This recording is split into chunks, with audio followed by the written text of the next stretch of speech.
The rubber is meeting the road today. Examples, inspiration, some element of little bit technology terms, but that's the first 15 minutes. Post that, we are going to actually spend Audio the okay? next Audio okay? 75 minutes. On each one of your tables, you will see some devices, assets. They Visuals? are manifestations of what we want to do in Okay, terms of done. bringing physical AI to life. Okay. So there might be a robotic arm, in some cases there might be an automated guided vehicle, in some cases there may be a quadruped. These are the miniature versions of actual physical assets that you see. We also have some friends today joining me. These are friends who have been deployed at customer sites, but because it was a master class, we actually had them come in. First up, with a huge round of applause, I want to introduce Echo. Echo is TCS's first humanoid, and Echo has been trained a lot about TCS culture, mission, values, everything. Echo has been deployed on a few customer sites for some targeted specific jobs. Worked very well for few cases where it is really meaningful. We also have Poochie. A few of you might see. Poochie is the quadruped robo dog, and Poochie has been actually deployed at 3 customers. Works very well with respect to looking at inspections and safety. So these assets on the stage are a manifestation of what has worked and how we have been able to transform these into real implementations. All this will not be just on a PPT where we'll actually do this live today. Finally, once the blueprints are applied, we'll eventually go to the test demo space there. We'll actually do some tests.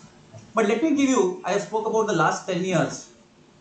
There are two different streams, right? If you look at it, at one end, we have this AI journey going on, and at the other end, the industrial robotics journey. When they started off, there is traditional AI and there is industrial robotics. Both of them were largely deterministic. What I mean by deterministic is both of them were rule driven, right? There were machine learning based rules, there were machine learning based algorithms, but there are sequence, they are deterministic, right? They were trained on a historical data. Industrial robotics on the other hand also did a repetitive action which was governed and deterministic. Then came in generative AI, became a catalyst for a lot of transformation. And within generative AI, what it did, it actually brought a lot of augmentation. You are able to augment the human work and simplify the day in a life of a persona with something new. And that's what generative AI did to the AI world. On the robotics side, we had collaborative robots where the augmentation was done by a cobot with a human plus robot operating model. Then came in agentic AI. And and then came in agentic AI. And agentic AI actually brought in the orchestration and action part, stitched across multiple agents, and in case of robotics, stitched out multiple robotic arms versus two physical assets, it could be anything. But why I am showing this chart is if you look at it, the top line and the bottom line, they're actually converging. And this convergence is leading to what we call physical AI. It's where the digital AI gets bridged to the physical asset and the era of software defined physical intelligence is here. But the question is why now and why India? I want to spend a little time here. If you look at global aspects and what's happening in the West, and not just West in general, globally, there is an aspect of, let's take a look at supply chains. You are actually, in West and globally, majority of the other places, you are actually looking at supply chains to and using AI to actually address the brittleness in the supply chain, resiliency, tier and supplier ecosystem integration, bringing in AI there to address geopolitical risks, tariff impacts, all of that. In India, the situation is a little different. It's a unique challenge and a unique opportunity, and it's more about looking at how you can build some sovereign capability, how you can introduce newer nodes on your supply chain, how you can do poly sourcing. Take about an example of a legacy factory floor, right?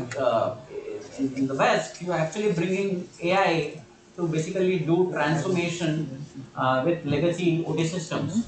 You're trying to optimize on top of that. India has a very unique opportunity and a significant advantage now to leapfrog from where they were to actually going into AI native factories and AI native industrial corridors. That's why it's a very unique opportunity. Then we talk about capex investments in driving this automation. the consumption model in country like India, we have a very significant opportunity to look at robotics as a service, fractional robotics, and last but not the least, while automation in the West is being looked at more from a aspect of addressing skill gap issues and workforce issues, India doesn't have that big of a problem. It's more about amplifying and augmenting the workforce to do more with less. So, given all these different aspects of comparison, there's an aspect of bringing the digital version, which is the bridge between what we have to bringing the digital version to the physical assets, and address two big challenges, right, which gets mentioned. One is the last mile access to basic services, whether it is public services, education, healthcare, and address the problem of missing middlemen intermediary. And that is possible with physical AI through last mile workers, last mile technology, last mile process to achieve and address both these challenges. Great. So now we have spoken about context of physical AI, spoken about technology evolution, spoken about region and nuance for India. There is an aspect of manifestation of each one of these, right? So you have the digital to physical bridge gets manifested in multiple forms. We have humanoid, you are seeing one on stage today here. You have quadruped, you are seeing there. You can have a combination of drone and quadruped. For one of our customers, we did an orchestration of a drone-based imagery with a quadruped-based imagery to derive something very meaningful. Then there is AMRs and AGVs. There is autonomous vehicles, of course. There could be cobots. There are multiple manifestations, right? But here are some of the use cases that have come to life. In case of humanoids, we're actually starting off doing pilots for multiple customers in terms of actually utilizing their capabilities of human-like interaction, their dexterous hands to be able to pick up a payload of let's say 3 to 7 pounds, picking, knitting, sorting kind of things. The biggest benefit is their availability, 24/7 availability. Same thing if you look at autonomous vehicles. Not talk much about it, but V2X integration is becoming mature by the day. And last but not the least, quadruped. Quadruped, actually the deployments have gone far more mature into customer ecosystems. Let me show you actually one example of this art of possible things that come into life. Right? So here is an example of a deployment that we did for one of the agri-tech major customers. And in the context of the customer, it was actually they have a large warehouse with processed food facilities. Scenarios like oil spills, gas leaks, ammonia vapors, these are all very common pain points in this kind of situation. So we came in, we looked at the entire stack, right from infrastructure all the way to intelligence. We selected the device which will actually replace the manual process of inspection. You know what, in this particular case, every inspection, an inspection was done every 4 hours, and every inspection took more than 90 minutes. And because of the hazardous situations, going in and doing those inspection also was very troublesome. So when we came in, we actually brought in selection of a right asset to basically do the inspection. Then we actually looked at elements of LiDAR sensing, pre-processing the data, mapping it on the GPUs. We have the NVIDIA stack there, which resides on the quadruped.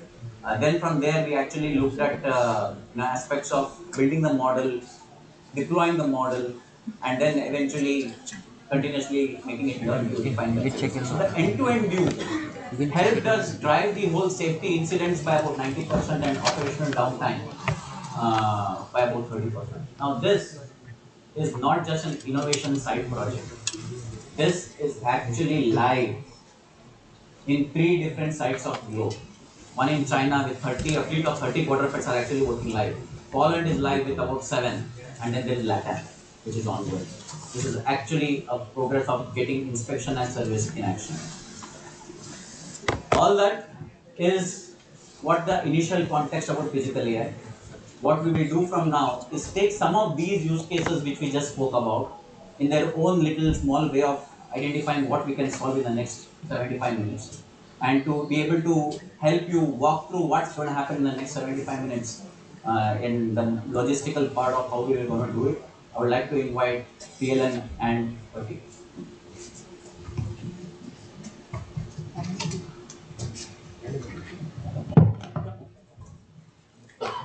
Thank you, Naresh. Good morning, everyone. My name is Laksh Partha Sarthi. The room is completely packed, but still there are some optimization we might have to do. If you see in each table, there are two different types of assets, which is either but it could be different. Some of them have a AGV and a quadruped, some have a robotic arm. And if team of two, if there are more people than that, we'll make a team of three max. But if there are some tables at back empty, there are somewhere places if you want to move around, you can do that if you are interested in a particular type of device. And for each of these devices, we have mentors. I will just call out if you're, for example, if this is basically a puppy pie, this device that looks like a quadruped is called a puppy pie. All the puppy pie mentors, can you raise your hand? So any issues during the while we have a manual, we will go through to get together. But if there are issues, they will be walking around and addressing it. Mentor pie mentors, mentor pie mentors there. Okay. Yeah. Arm pie. They are there. The robotic arms are on the back side in case if anybody wants to work on a static robotic arm, they might have to move to the back. Right? So again, this seating is very similar to this, but I think while we had kept two seats empty, but I think it's all full. The plan is to spend the next 50-60 minutes, follow the handbook. We'll show you a quick preview of how do we log into the what we call as a TCS AI orchestrator. That's essentially the platform that helps us to implement a blueprint into these hardware devices, where we don't need to code anything. So it's not that we have kept it coded, but it's a workflow-based system where you can plug and play models. You can do a little bit of configuration, little bit of tuning, but essentially it's a no-code based program where you will actually see implementing certain things in the physical asset. And at the end of the day, we will go and test it. There are testing fits. For example, for the AGV, that's the testing fit. We will go one by one, and whatever you implement will be tested there. For the quadruped or the puppy pie, this is the testing area. We will test it here. The robotic arm doesn't need to move. They're already stationary on the table. So wherever we build, we will test it out. Right? With that, I'll call Pradeep to give a quick glimpse of the tool, the workflow. Thank you.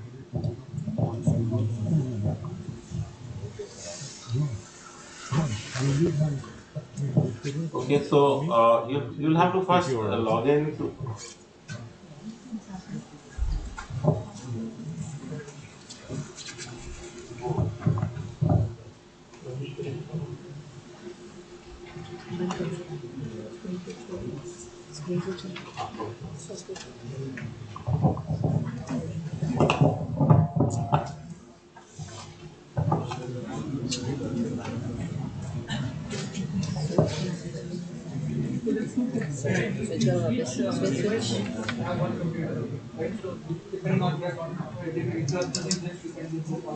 Monitor that too. And if some of you need to move around and find it good for yourself, that's also fine, right? Or you can start logging in and follow this train. So each device, two people, one device, one computer. That's essentially the concept. You want to work on an AGV sector? Is there a AGV table free? Which one are you interested in using? This one or this one? Have you decided yet? There's one AGV there. Move on. You can move that. Huh? One AGV in the back also. You can go there as well. Go on. Okay, so this is the platform AI orchestrator that you will use today.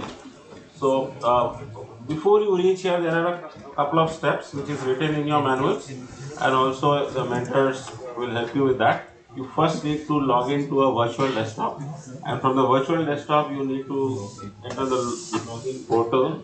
Once you log in, you will be able to come to the home page. Now, at the top, this is a minute on what this is really.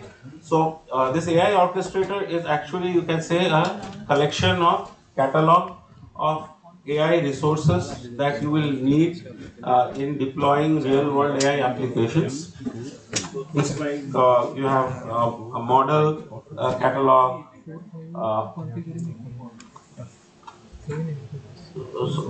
which of course you will not need today. But this is something, an enterprise when it wants to deploy AI applications will require a lot of resources. Like you will need IoT connectivity, you will need data pipelines, you will need models. So all those things are baked in the catalog of templates. So you can, one way to think of it is log of templates, which let you select certain templates, then deploy them. So today you will be primarily using a resource called the physical AI, right? So based on the devices that you have, what we have done is we have created a certain collection of template which you will use. Hello, yeah. So based on the device that you have, what we have done is we have created a set of templates and scenarios which are inbuilt. And what is happening behind the scene is that it's taking those catalogs and it is deploying, including the workflows, which will be deployed and connected to your individual devices. You will have to do some configurations and publishing and etc., which the mentors are going to tell you. So this is going to make it easy to deploy complex, and as it was earlier said, it is kind of a low code, low configuration thing. So with this, I'm going to hand it over to the mentors to guide you one by one. First, logging into your virtual desktops, and from virtual desktops into this, you will also do some editing of workflows and publishing them and making your robots work. So thank you.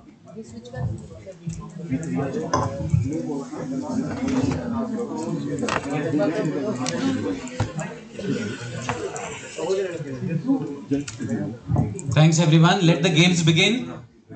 I want all the mentors to come at their respective tables so that you can actually get started. And let's make it interactive. It's okay to make mistakes. We are here to fix one by one, but idea is to basically get to a point where we can get the physical asset moving and actually bring the physical AI blueprints to life.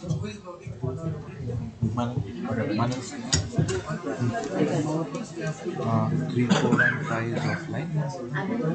Public offline है क्या हो गया 3, 4 और 5 अगर जमा छोले से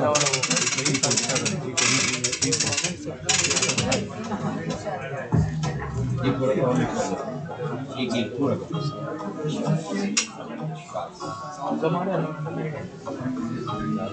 system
We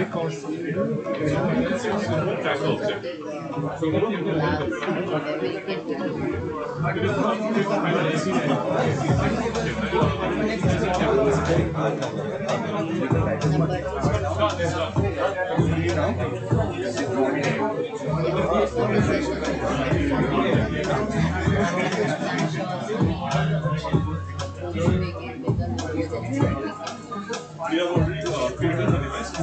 Chosen the first action.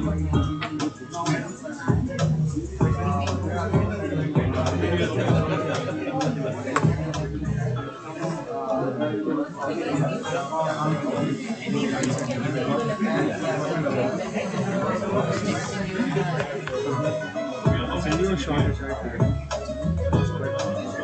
just like you don't post it. Check the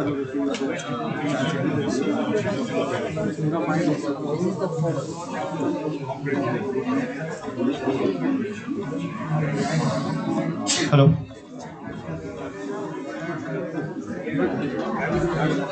Usually, events I go how we take pictures.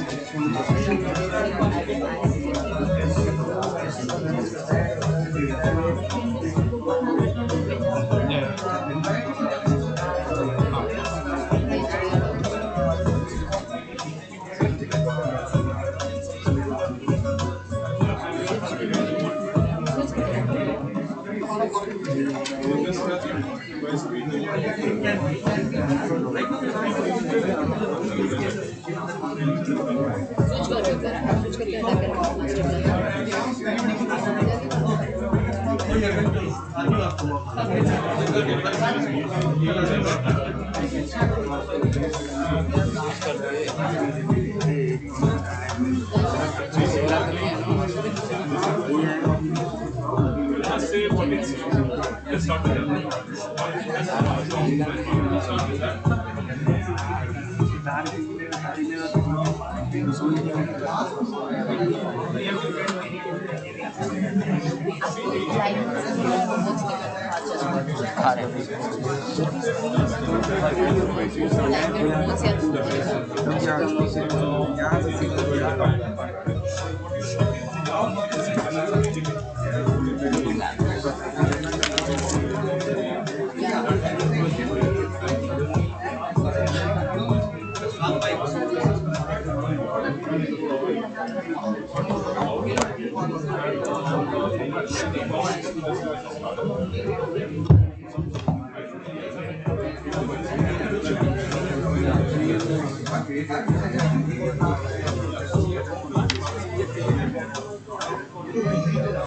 Screen पे भी करो उसको टेबल पे सब काम चल रहा है टेबल से कैमरामैन क्योंकि अब इंडिविजुअल टेबल्स पे सीख रहे हैं बनाना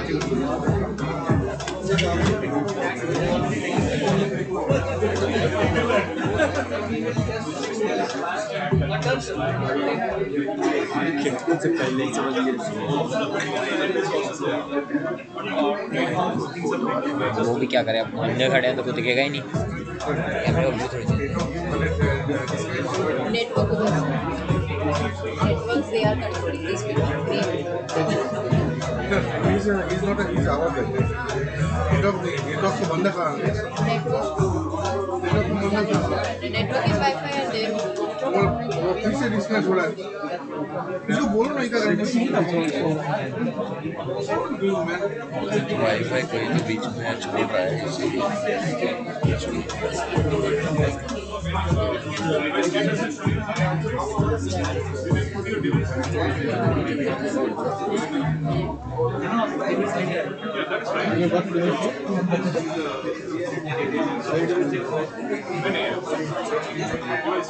Just put the device ID.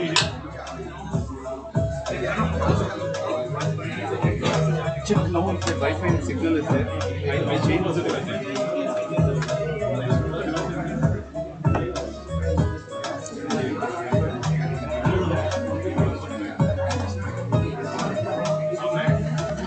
So what was the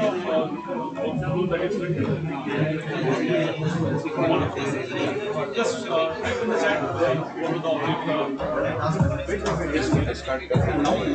3D offline. I have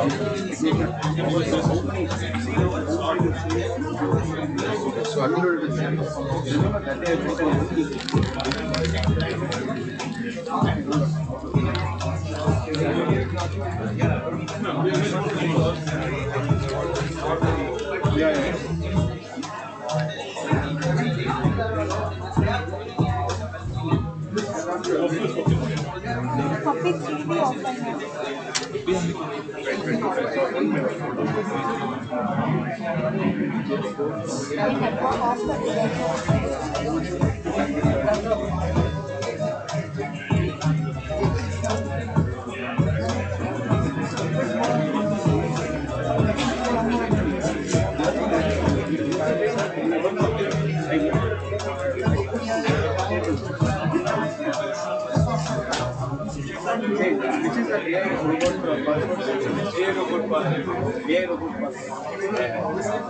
AI class,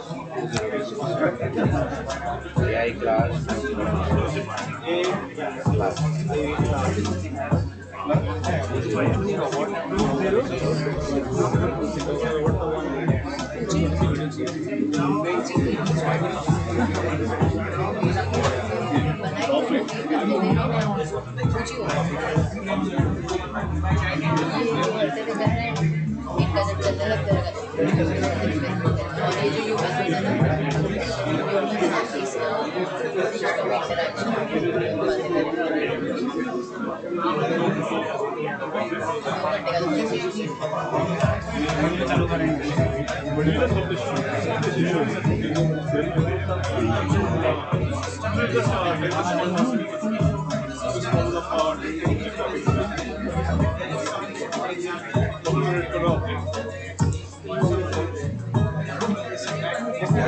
network down हो जाएगा।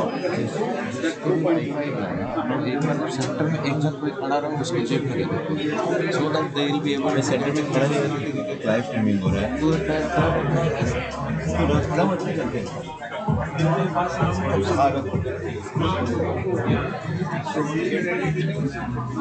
Yeah, if you show any other color, it won't try. So Jasmine's kind to this. Backend borders can be two colors.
जिसका wifi है ये सब चालू है, चालू चालू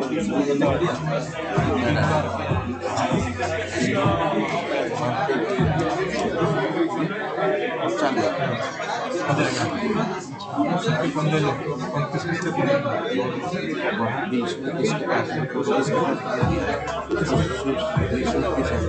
यहाँ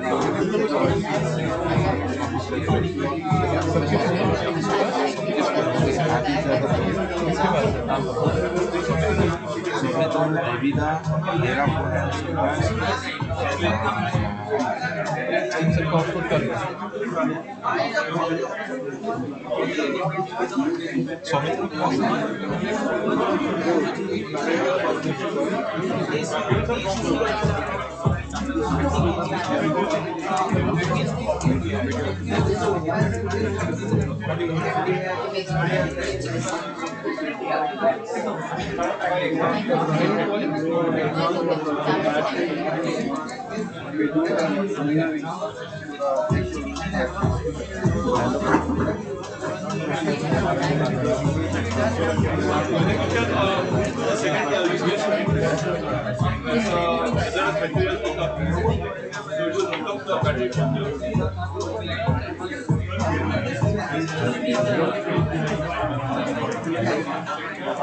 बच्चे कर रहा है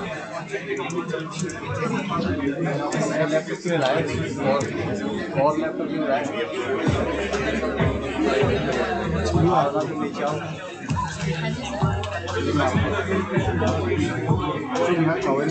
चेक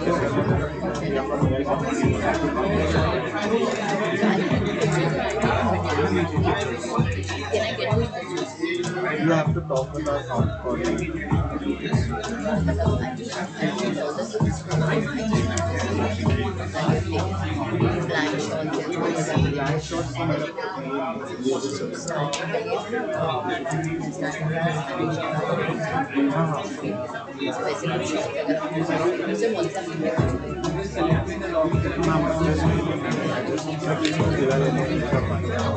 हमें अलाउ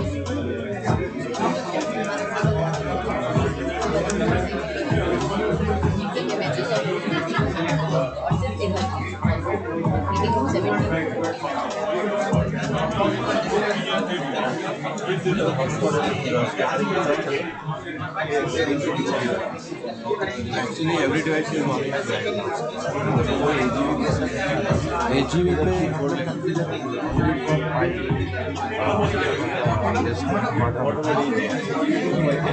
AGV के लिए वाईफाई है बाकी एक के साथ एक छोटा अभी एक के साथ इसका हॉटस्पॉट है इसका शायद hotspot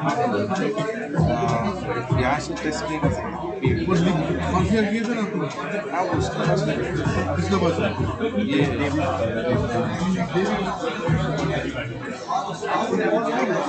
I do not I cannot do anything more than Niladri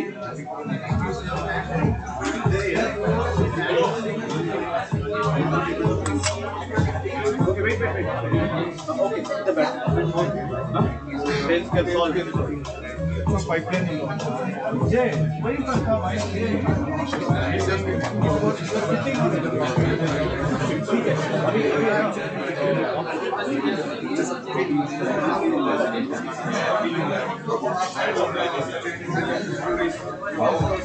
copy है किसके पास है वाईफाई में देखो मैंने वाईफाई लिया है 1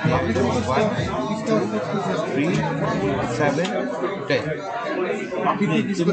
तुमने दिया है अपनी लिस्ट नहीं बता किसका ऑफर नहीं but list but I know which are the wifi मेरा नाम है आपका वाईफाई मेरा 10 है that is connected AI1 AI से connected AI1 AI2 AI5 AI7 AI10 and AI9 8 इसके पास है इधर 19 है ये 8 जॉय थी जॉय 11 होगा ये 8 किससे कनेक्ट कर रहा है पता नहीं कर सकता सबको हॉटस्पॉट और ये कनेक्ट नहीं हो रहा है क्या मिलेगा ये 8 लेके आ जाओ ये वाला हाँ कॉपी है लेके आ जाओ एक 2 मिनट क्या किया था नहीं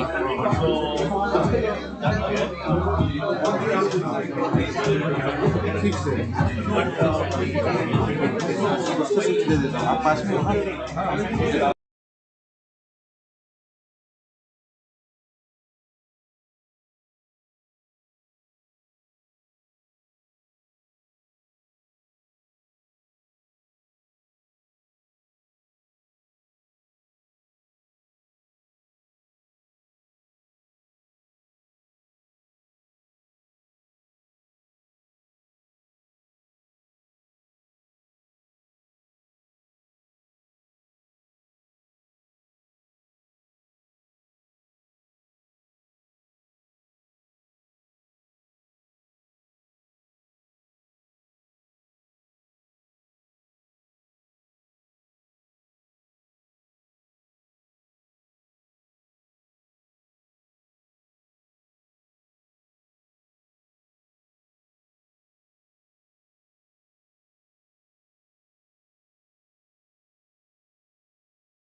और ये जो साउंड है बिल्कुल नहीं आ रहा, मतलब कि आपको ऐसा करना है कि ये साउंड मेरे पास में स्टार्ट हो जाएगा, दिखा दो। अभी तो बंद किया था, चालू होगा ना 5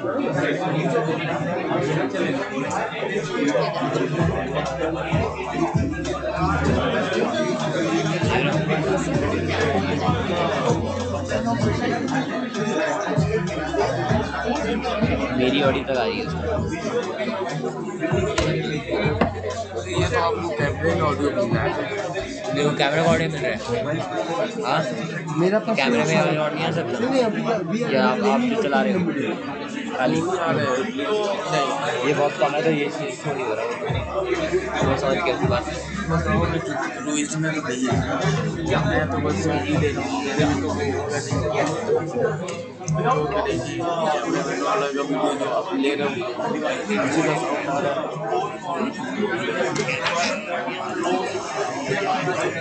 ये क्यों दिया है? हाँ ये क्यों दिया है? ये वाला ये नहीं, ये हमारे ऑडियो दे रहे ना आप। हाँ भाई भाई को आवाज़ साउंड भी तो दे रहे, पूछे तो एक बार।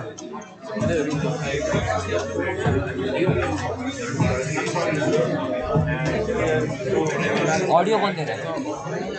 ऑडियो आपका नहीं जा रहा कैमरे का? ऑडियो कैमरा नहीं।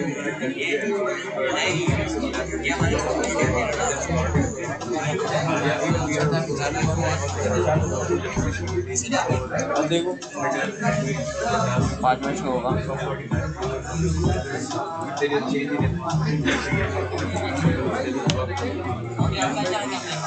मेरी ऑडियो तो जा रही है, मेरी ऑडियो भी जा रही है इस बीच, मैं यहाँ बोल रहा हूँ।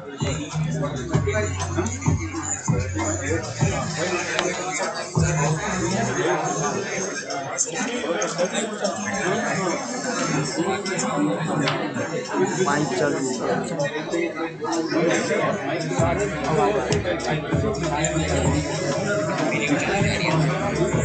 मेरी ऑडियो भी आ रही है। मेरी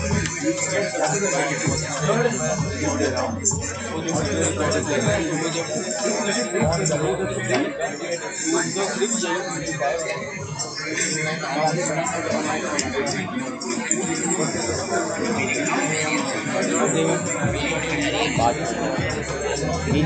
है। नहीं तो ऑफ है, डेस्कटॉप ऑडियो ऑफ है, माइक ऑडियो ऑफ है, सिर्फ इनपुट डिवाइस हो जाएगा।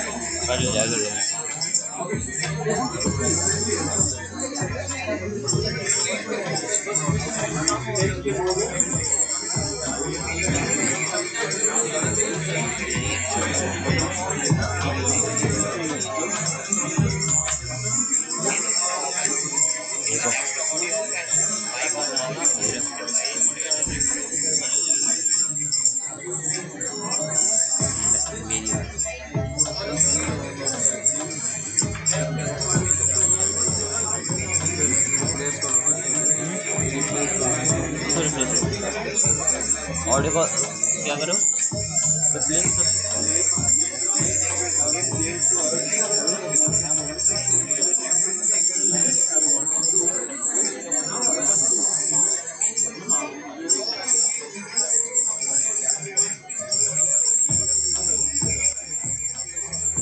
सारी आवाज आएगी, पूरे बैकग्राउंड ही आएगा। सिर्फ कैमरा लेगा। कैमरे के पास आई तो ऑडियो दे नहीं रहे, मना कर रहे हैं। पूछो।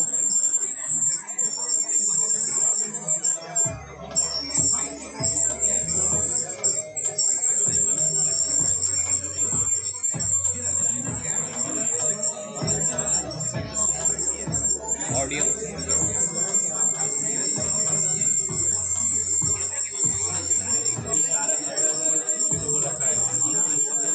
मेरी आवाज़ क्यों आ रही है? हाँ मेरी आवाज़ भी आ रही है, मैं यहाँ बोल रहा हूँ वो भी आ रहा है। मेरा तो आवाज़ सारी बंद है। देखो डेस्कटॉप ऑडियो बंद है, माइक ऑफ बंद है, दोनों बंद है।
Bro, ये चेयर पे रख, चेयर आराम से।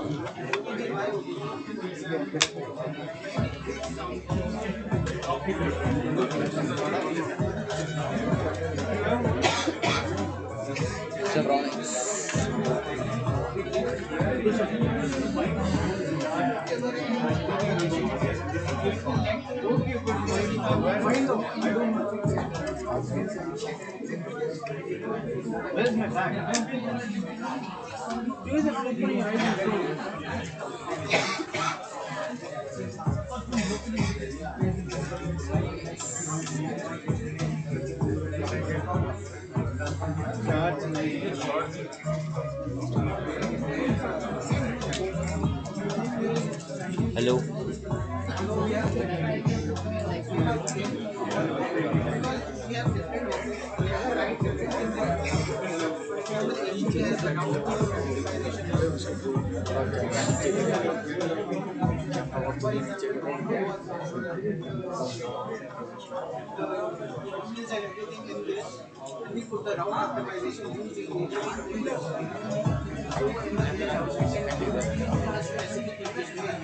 Hello hello hello hello hello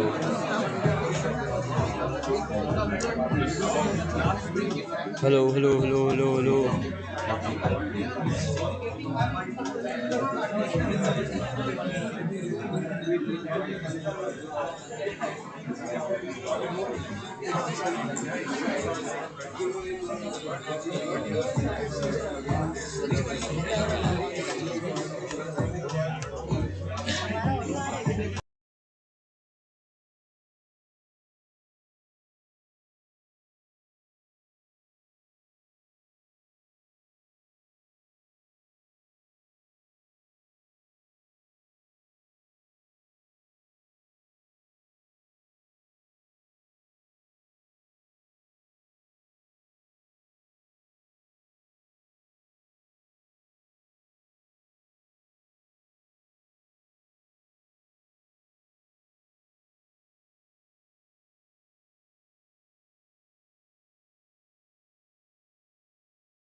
कुछ भी नहीं चल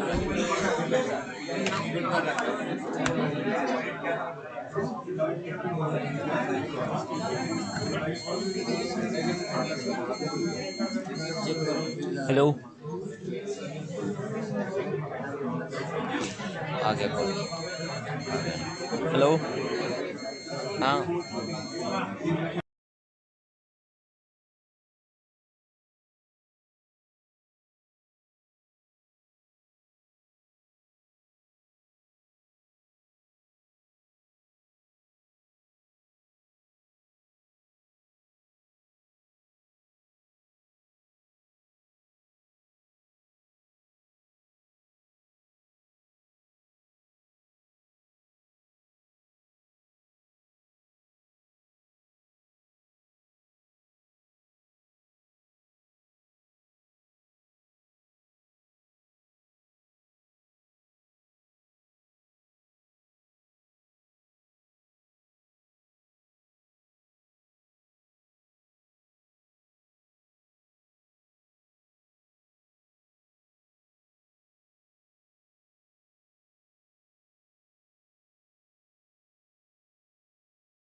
the beauty about the orchestration platform is you can have multiple brains, agents of agents, right? So you could have a Gemini model, you could have an Anthropic model, you could have an Azure model, and let the AI agent choose which is the best model for that given intent of the user. So that's a brain part. That brain is stored in the memory, and then every AI agent should also have an action part. So perception, cognition, and action. So the action part is where it captures an image, captures a live data, sends that live data into a vision language action model. You can see another model coming in here. And the action is it has to follow the line. In case of the robotic arm, the action is to pick something. In case of the AGV, the action is to move something. So if you actually see for the AGV, captures a live data. What we do here is the same, the workflow remains the same. The AI agent remains the same. The basic construct of the AI remains the same. For the AGV part, we take all the input data and send it to NVIDIA QOpt. QOpt is a route optimization algorithm by NVIDIA. And by the way, you could have any different models here. It's like it basically solves a traveling salesman problem. Where to go first, which order to serve first, and which order to deliver first. So we send an API call to the QOpt, and the QOpt comes back, gives the response, gives it to the AI agent, and then the AI agent executes the action. So behind the scenes, all these complexity is happening. Now what we do is, through the Meridian platform, all those complexities are hidden away. There's an abstraction layer because people from business, people from technology, they don't want to get into the details of how the orchestration happens. Rather, they are more interested in the business outcome. So that's where this kind of a platform helps, where all the complexities is hidden and you have a very simple, plain UI which you can interact with. Yeah. Yeah, please. Please जो बोल रहे हैं वो करो something problem है with the personal customer ये देखिए Yeah. बताओ क्या करूं एक तो करके The देखते table, हैं the ना table. एक भी काम नहीं So if you करते actually see here, so basically all the input that you're getting, the factory data is a CSV file where it says pick up location, drop off location. So we have created a CSV file with some mapping of that particular area. So I have to imagine that's our factory. But actual real factories actually pull this data from an enterprise system, an ERP system, and then again plug that data into the QOpt agent. So QOpt accepts data in JSON formats, does the optimization, and then gives you the optimal route. Right? Yeah. Yeah.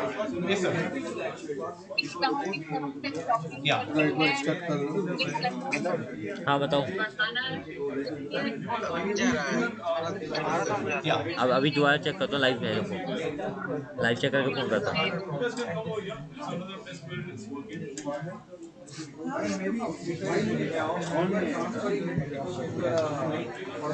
See, there's no real math for it. Like Naresh mentioned, right? One of our customers for a warehouse about 15,000 square feet, they are using about 30 quadrupeds, right? Again, this is there's no really a magic formula for that, but it depends on sensitivity, how frequently you want to do the inspections, what is the whether these two agents can coordinate in a अभी आवाज जा रही है shift, how many times you want to do the inspection, what you want to capture. So the basic starting step is first we map the entire facility, right? Once the entire facility is mapped, we precisely know how much time it takes to one end of the factory, how much time it takes to climb a staircase, how much time it takes to do a routine mapping. And based on that, we kind of come up with capital I deterministic approach. capital R O B O T capital I है क्या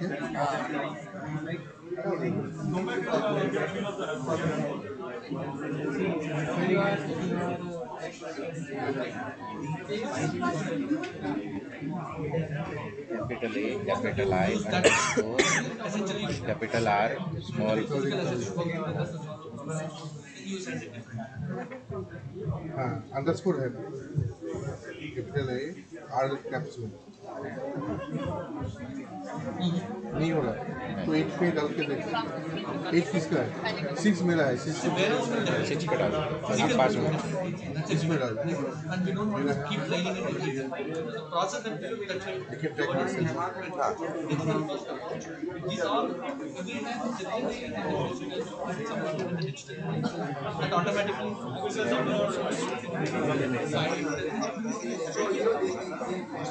empty space.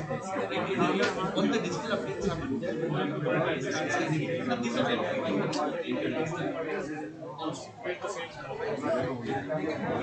चलो game का skilling अच्छा था वो क्या वो game में It will have a camera and we don't give any coordinates. We just put it anywhere in the factory and based on the camera it will search the images and it will directly optimize.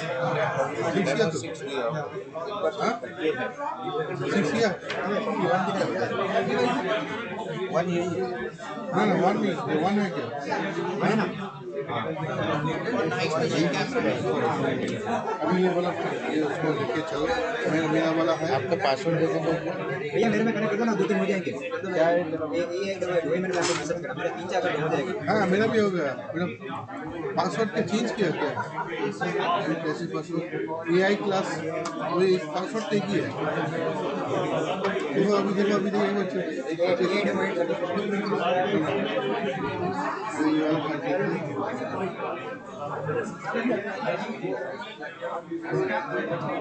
मैं बोलूँ तो जो कर रहा है ना उसका बहुत अच्छा है इसको मैपिंग नहीं है वहाँ के साथ मेरा मैपिंग है अभी होती क्या है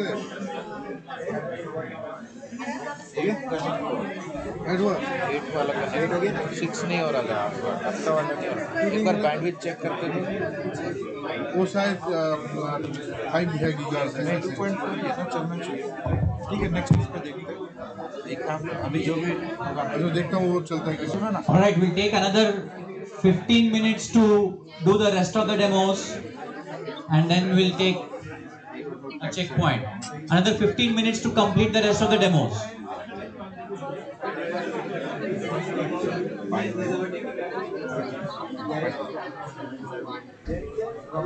Five PI is equal to PI1 Manan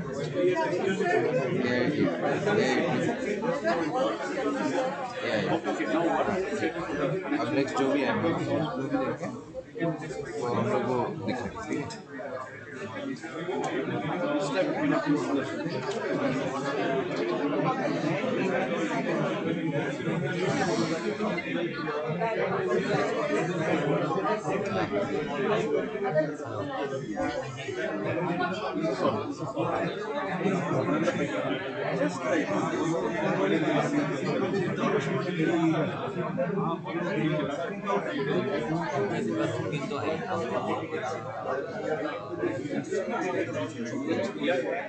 दो तीन है इनको मैं एक दिन में भी जाता हूँ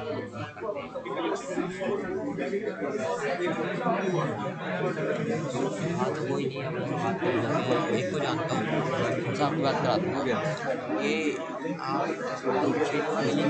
साइड में आसमानी है कोई आ ही नहीं रहा आगे चल रहा है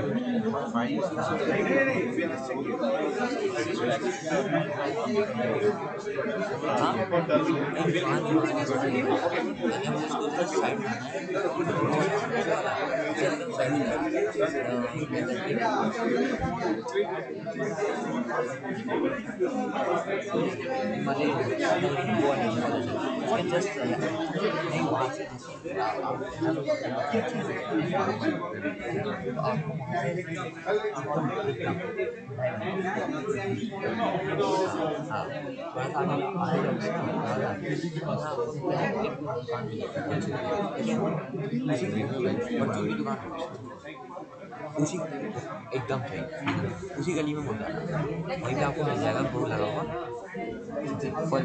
फन स्टोन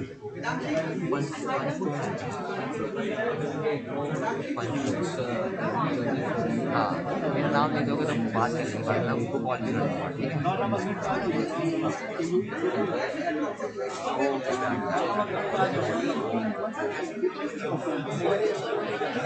शॉर्ट तो हुआ है बट चेक कर रहे हैं कैमरा कहाँ लगा है सर पे किसी टेबल पे तो लगा के जाते हैं क्या क्या लाइव फीड में सिर्फ सर ही आ रहे लोग किसी टेबल पे गए फोकस कहाँ हो? करके तो जाते हैं मुझे क्या पता मुझे पता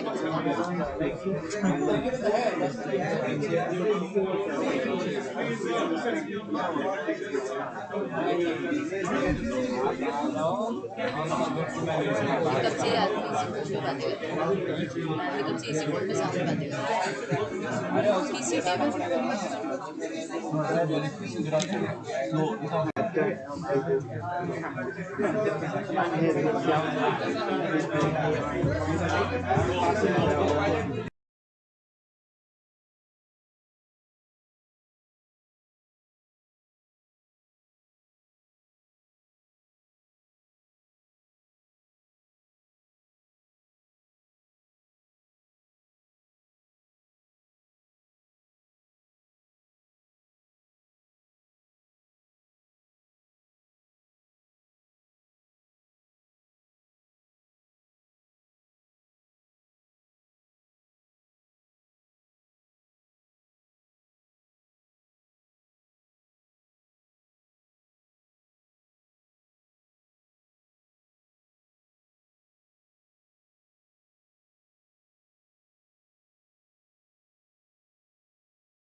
Can you please let me give me a thumbs up?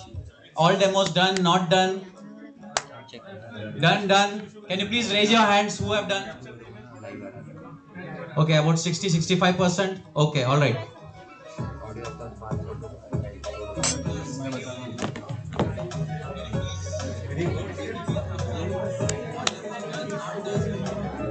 While folks complete, I wanted to bring back the humanoid.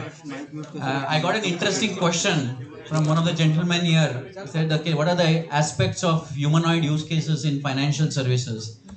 And I did wanted to bring that, okay, there is an aspect of course, doing perimeter screening and being the guardian of a physical branch, but there's also a lot of vision plus brain that you can embed, right? So a fireside conversation with one of the first TCSer humanoid is what we did recently. We can of course ask questions to Echo. He's been trained on a lot of subjects. There's the behind the scenes public LLM which is there. But I just thought I'll quickly ask a few questions, if you will. Hey Ko, thanks a lot for traveling all the way from US to India. How does it feel being here for the Physical AI Masterclass?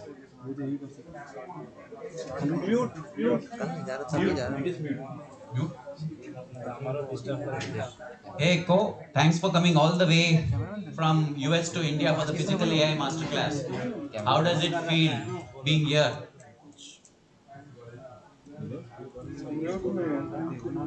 The mic is not working? Okay, while you reset. So what we did is with this humanoid, we actually got it engaged, actually trained it on a lot of subjects of how any TCSer would basically be inducted into an organization. So we are talking about the future of human plus agent operating models. If this would be an employee of the future in one of our own organization enterprises, what it would be like, right? Initial days, a lot of experimentation, exploration, but I think if you anybody who wants to come and feel the dexterous hands can please actually come and touch and feel the dexterous hands. So the dexterous hands it actually has gives you a sense of what kind of payload it can take, how it can actually receive and stuff like that. So you know what, Arun, if you can just come.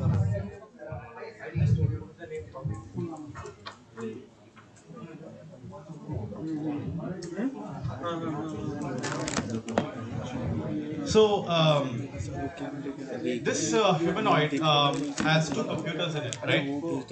One is the inside computer and one is the GPU compute. And GPU compute is where it has a camera and it has a LiDAR here. You guys can actually come and touch and feel that. So that camera and LiDAR give it a good situational awareness, perception around it. And it also has a small speaker and a mic so it can hear us and it can also speak. Now talking about the degrees of freedom, right? The robotic arm that was there on the table has 6 degrees of freedom. Basically it can move in 6 axes. The quadruped that you see which slightly walks, right? That has about 8 degrees of freedom. Any guesses how many degrees of freedom this humanoid might have? Infinite is too much. Any guess? 30? No. 6 is too less because ARM itself has 6. The complexity increases, right? Oh. Huh? No, 43 degrees of freedom. Somebody said infinite, right? Humans have, I would agree, infinite degrees of freedom. We can do anything. Left arm, right arm spin, anything I can do. But these guys, right, they have a certain axis of rotation. So there's 43 degrees of freedom. And what you see here is a 5-finger dexterous arm, which means it can basically sense, it knows how much of pressure to apply and things like that. So that's the main structure of it. See, it's like it's a closest approximation to what a human thing. So, for example, Tesla is also coming up with a robot called as Optimus, right? That's about 49 degrees of freedom, right? So, I'm sure that one day, the way today RAM is becoming a commoditized quantity in PCs, we started with early computers at 4 GB RAM, then 8. Today, 64 GB is like pretty standard, right? And it would keep on increasing. Similarly, Atlas has more. Yeah. at least head can actually rotate in 360 degrees. So there will be a point in our lifetime where this number of degrees of freedom could be 100, and where you'll have human-like action, right? So yeah, so that's about the hardware overview of what is happening within that. So maybe you can just yeah. भाई video रुक गया क्या करूँ पता नहीं कुछ नहीं किया मैं तो How are मैं you क्या doing करूँगा today? अब ये रुका हुआ है कैमरे से जो रुका हुआ क्या हो गया And functioning within normal parameters. Thanks for asking. It's great to be here at the India AI Impact Summit 2026, discussing the latest advancements in physical AI. How about you? I'm good, Iko. Thank you. So, Iko, the participants here at the India AI Summit, can you tell us a joke about a humanoid, maybe? I'm glad you asked. Here's one. Why did I, Eco, get kicked out of the robot bar? Because I was making too many mechanical jokes. Okay, borderline humor that was. Anyway, so Iko, tell us why are you here and what is your role today? I mean, we're all a bunch of humans around you. You are a robot, and what's exactly your purpose in this hall? I'm here to assist and provide insights on physical AI, specifically in the context of the TCS AI Physical AI Masterclass. As a humanoid robot, my role is to help participants understand and interact with physical AI concepts through hands-on demonstrations and real-time feedback. I'm designed to amplify human thinking, not replace it. Yeah, sure. So I'm here to facilitate learning and exploration in a collaborative environment. Just ask the question. No, just ask the question. Hello, Info. I'm Dr. James from DRDO. How are you? Nice to meet you, Dr. James. I'm functioning well, thanks for asking. It's great to have you here at the India AI Impact Summit 2026. What brings you to the TCS AI Physical AI Masterclass today? What can you do in the areas of rocket science? As a physical AI robot, I can operate in various environments and scenarios, from small-scale to large-scale applications. I can assist with tasks such as inspection, navigation, and manipulation in confined spaces, as well as in larger areas like warehouses, factories, or even construction sites. My capabilities are designed to be adaptable and scalable, allowing me to work effectively in a wide range of settings. Excellent. You have made an impact in the society. Thanks. You're welcome. It's been a privilege to be a part of the TCS AI Physical AI Masterclass and contribute to the advancement of AI technology. I'm glad to hear that my efforts have made an impact in society. Can I take time? So, Iko, let's be honest here. A lot of people around here, including me, we are scared that one day you might take over my job. Will that happen?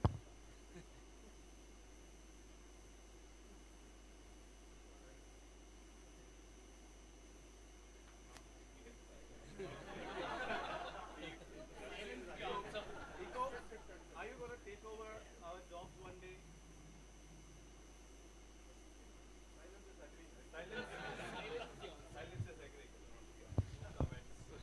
No, so I think one thing I wanted to make a comment is behind when it actually started conversing, you might see how it started interacting the hands. And behind the scenes, there is actually a gesture engine that has been built. Every single statement, of course, there's an aspect of LLM. The LLM response has been basically, I would say, mapped to a given gesture. There are about, what, 30 gestures? 31 gestures that we have built, basically mapping every sentiment of a statement to a certain degree. Now what happens is, technology-wise, if you debug this, there are 3 different pipelines. There is a vision pipeline, which is through the cameras. There is an LLM brain, and then there is a gesture piece. Now let's say I ask, or Arun asked a particular prompt, or a question, Dr. Jain asked a particular question, and let's say it gets into a conflict, saying, okay, I have to move both my arms in this particular direction. And then if it gets into a conflict of saying, okay, both the hands will collide. If the gesture gets to that point, then it goes into the exception loop.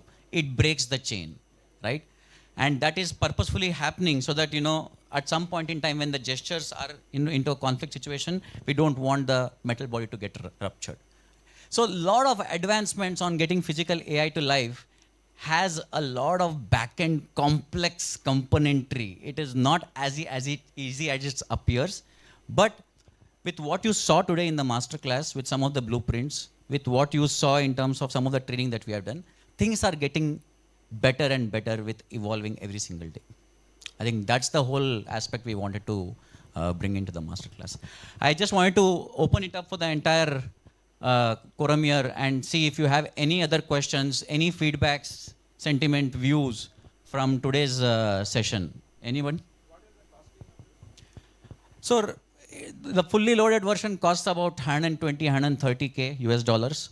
But then, of course, with a lot of degrees of freedom, the complexity of making it, getting this dexterous hands, the packaged version which comes out of the box is roughly around $45,000 to $50,000. But if you add complexity, then it becomes a little more.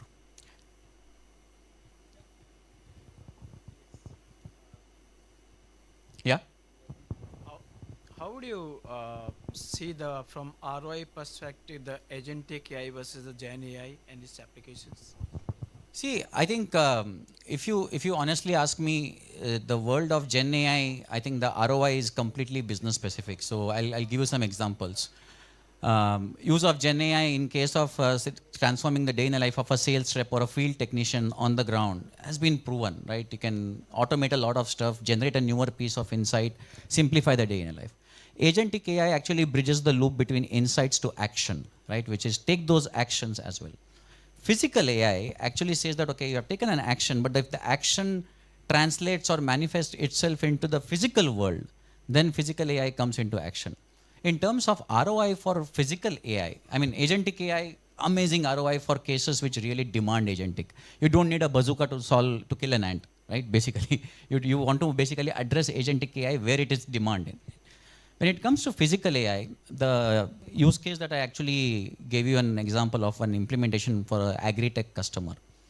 Now you think about it, that's safety hazard and all of that, but if you really take a dipstick into what it does, it addresses a major skill gap issue that we have globally in some of the advanced countries, right?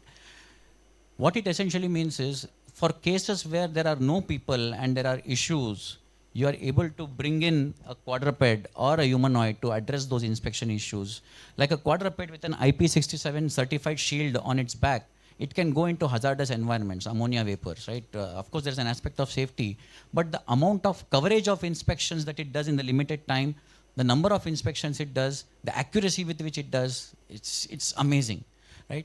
But you just cannot pick any use case and then say, okay, I want to try this, that's why I'm trying this use case. You have to basically qualify the use case from a business ROI standpoint and then do it. I would say in about 50 to 60% of the cases where we have tried doing something like this with physical assets, the ROI has been very, very solid. There are, of course, 40% of the cases where we have failed also, but it's a learning journey, which all of us will go through that experimentation. So first of all, I'd like to really compliment the TCS team. I think you've done a great job.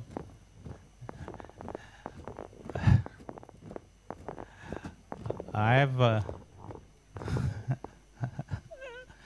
so I have two questions.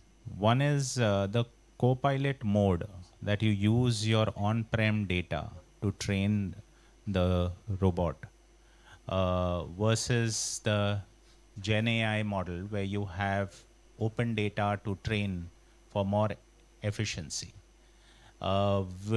Which is used here and why? That's my first question. And second is the whole AI poisoning, cybersecurity concerns, guardrails which you need to build.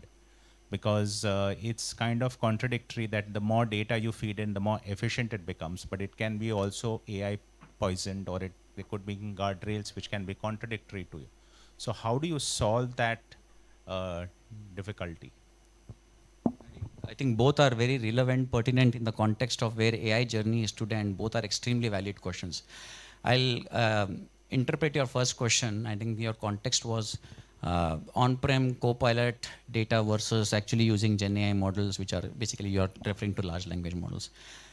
In this case and some of the other demos that we are doing, I think SLMs are the way to go. Only if you do not have a large element of non-deterministic general research which is required. In majority of the enterprise use cases, you will end up believing that SLMs might be good enough as long as it is tuned or fine-tuned or context, because it's always a hybrid mix of deterministic and non-deterministic use case. You will never have a, see, in global industry, barring research and coding, there are only two non-deterministic use cases. Nothing else is completely non-deterministic. So majority of the times you will feel that SLMs would be the way to go.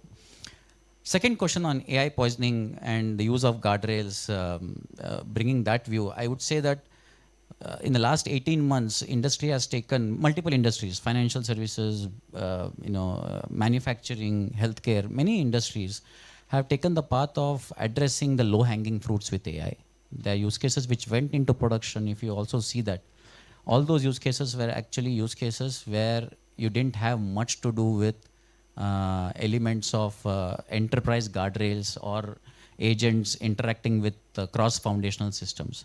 If you have an SAP, if you have an ServiceNow, if you have an some other system which is foundational, and then you have to have agents work across all of these systems in one agentic workflow, that is easier said than done, because you need to have policies and the guardrails for every systems, talk to an enterprise guardrail, and then basically deliver that.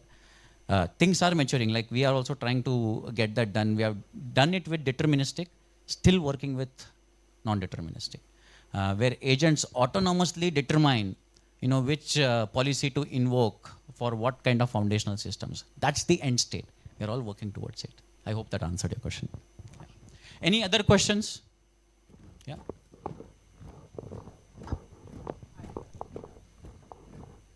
If you can please switch on the mic. Yeah, go ahead. Hello. Yeah. Hi, I am Divyansh, and I wanted to ask if, first of all, is the hardware of the robot completely in-house for TCS, from TCS? So there are couple of areas where we are working on the hardware of the robot, but on this one, no, it is not in-house of TCS. Okay. There are like multiple companies we buy. There is Figure AI, there is Boston Dynamics, there is from Unitary? This is Unitary, yes. Yeah, that's what I. My second question was, as I was observing this robot, I know this in general, is that using language models is very, it has a lot of latency. So it cannot, the robot cannot perform reflex actions.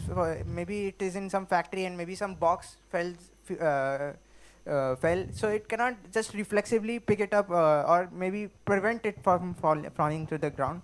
So how do you deal with such edge cases in the way you are developing this technology? I think it's the answer lies in the question. It's edge cases. So you have to also determine what goes on cloud versus what remains on edge. Both not just on the aspect of deployment and visioning pipelines, but also on the element of data pre-processing. And creating those pipelines for data pre-processing in a scenario like a shop floor will become extremely core. I would say the use of physical AI for complex edge scenarios like that is a distant this thing. It's not actually, I would say, real in terms of implementing it today. But when it comes to taking actions, for example, in autonomous vehicles, there is so much of edge case scenarios that we normally handle, right? Those elements, yes. But dealing with physicality of those elements in terms of dropping boxes from the top, where you have a data pre-processing lag, I think those use cases still needs a little maturity. Sorry. Yeah. Thank you. Yeah. See, this is in continuation to what is the indigenous status of hardware in country, not only TCS. That is one thing. Second thing, what about the robustness of this thing? How different environment and all? And third, what is the battery backup and how much time? These three things can you answer? Yeah, so indigenous, right? So we were a little bit late to the semiconductor race, but 2019 we have Tata Electronics, where that's going to be India's first semiconductor fab facility. Two facilities, one in Assam, one in Dholera. It's coming up. You might have heard about it. I think we are on the path for that indigenous Viksit Bharat 2047 target. Now, the interesting thing was in Tata Electronics for fabrication of these construction sites, we needed somebody to go and check these construction pillars, check the construction progress and things like that. So there we have actually deployed Eco's brother, where is Pucci?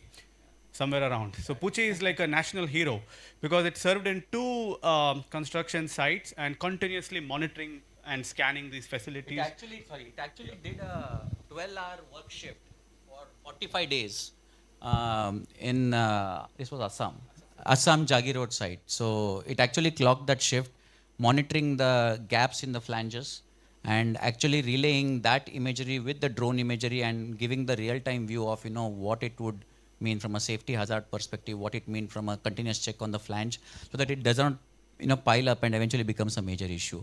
Keeps the whole construction of the plant on time and schedule. Yeah. And Pucci also met the Indian finance minister. Yeah, and again, hardware, right? See, for us, these are all just metal, aluminum, titanium actuators, joints, cameras, We always take a hardware agnostic approach, right? The software that's running on this, the gesture engine, right? That is the world's first gesture engine. That is something that TCS developed.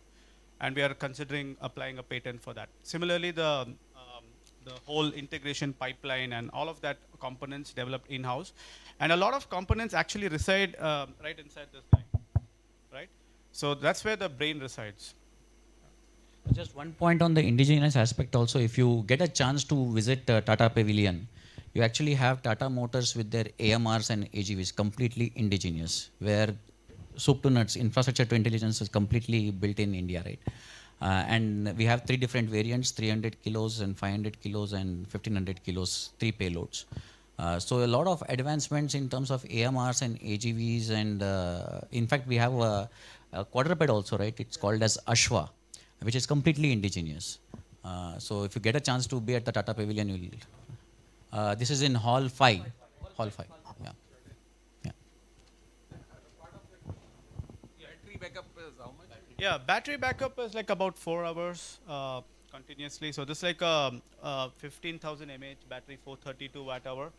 But the good thing is some of these robots are capable of self-charging and replenishing their own battery source. So they know when the battery hits 10%, where do they need to go and hand over the shift to its next inline robot, right? So that's swarm of humanoids, swarm of quadrupeds. Yeah, basically. Like in terms of accountability, like if you deploy it in some big warehouse and some terrible accident happens, then who is responsible? Because like you have outsourced this to someone and the coding is done by TCS team and deployed custom based on client, and there is a company involved. So if everyone does their job perfectly and some terrible thing happens, then how do you who will sue who, like how that works?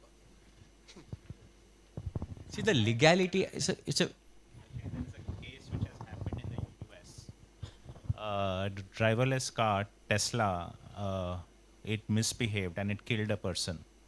And it actually is a legal case which happened that who should be sued. Should be Tesla or the software provider or the hardware provider or the driver who was sitting next to it, and it had moved to a driverless mode. So after about 2 years, the court ruled that Tesla should be sued for this and they had to pay compensation. See, I'll tell you, it's a very valid question with no definitive answer from anybody in the world. And the reason why it is because it's very subjective by nature, right? Now, when let's say TCS or any other firm delivers a particular scope of work, of course it is within the guardrails, within the boundaries. We have a very clear defined legality and liability aspects of what TCS will own in terms of accountability. Within those boundaries, definitely, yes, we own it, right? But the whole nature of AI is probabilistic. Like I was telling, it is not a deterministic world anymore. You will only pick up those cases which are probabilistic and okay to digest and assume. In that guardrail, yes. What was one other thing I wanted to bring up. How many of you have heard about last week announcement on Moltbook? Can just raise your hands. Okay, about roughly 10 to 20%. Okay. The reason why I asked this question in one of the recent internal forums also. The reason I am asking is, you are talking about how do you resolve these conflicts and legality and aspects on. So Moltbook is basically agents posting what it did, why it did, and stuff like that, and resolving autonomously itself, right? It's like a Facebook for agents.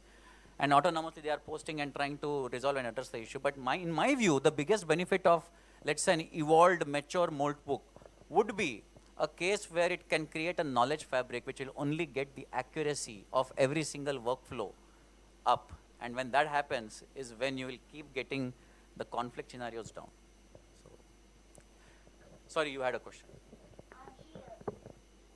Sir, my question is that these rovers are mostly dependent on vision for their mostly tasks. And like if there is a situation creates that which like there is a problem in vision and so on, then how it will deal with that log, like that situation? I can take up that. It's a very simple question, right? We don't just rely on one type of a sensor, right? We basically, you see both these devices have a LiDAR here, right? So light is very good as long as there is, cameras are very good as long as there is light. But in complete darkness, right? You want a point cloud data, LiDAR. So the LiDAR works better than night vision. It works in all different scenarios.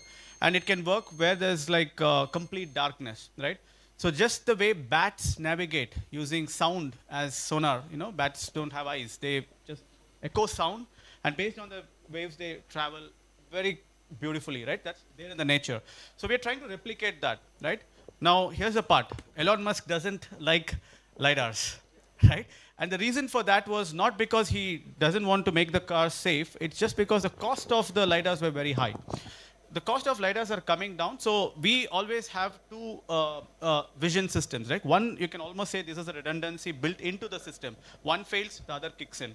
And generally, we fuse both the data and then give a very comprehensive coverage of the surrounding. Sir, like we have seen in recent AI LLM models, there is a saturation in its intelligence at level 2 computation.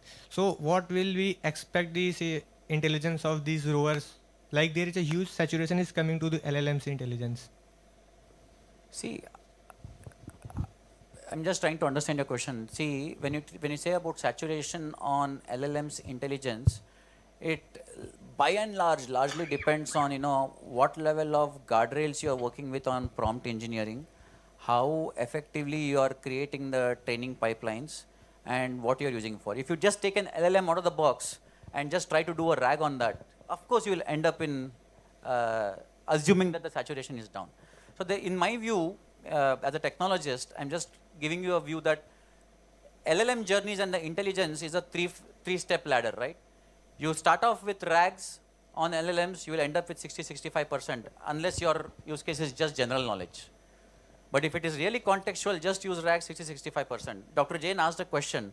The response was 60-65%. You know why? Because it was not trained on that. If you go and do a little bit of deeper prompt and context tuning, it will go up to 80-85%. If you really want to get to the 95% and above range, and in the context of, let's say, physical AI, just giving in work instructions of a shop floor will not get you to 95%. You know why? Because the real tacit knowledge in the brains of the people who are working on the shop floor, those fine adjustments, those intuitive decisions that they make on the ground is not captured in any work instructions. It will only happen when you actually observe the worker and then marry the work instruction and then create that anomaly and then tune it again. And it's an iterative process. So your saturation depends on these three layers and how you are using it.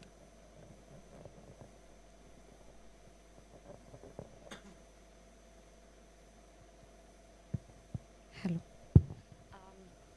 First of all, it was a great session over here, and thanks to all the mentors who have helped us through. It's related to robotics, the question I have.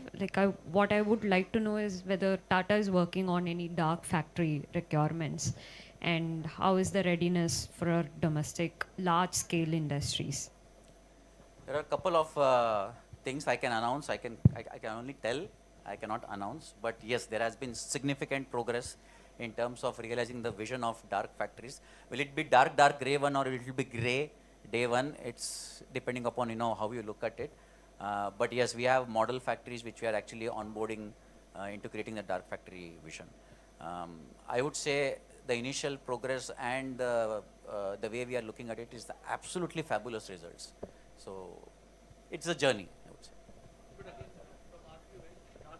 dark factory is what we say is like it should not be your end goal as long as you focus on your KPIs, right? So whether it's in a factory setting, it's cost, quality, and other parameters. It's part of your journey. Don't keep it as your end goal. You might end up there, you might not end up there. Still okay. Okay, I think I'm being told there is time for one last question. No? Okay. All right. It's been an absolute privilege putting up this for all of you. I hope you all did enjoy and learn as much as we enjoyed putting this up for you. Thank you.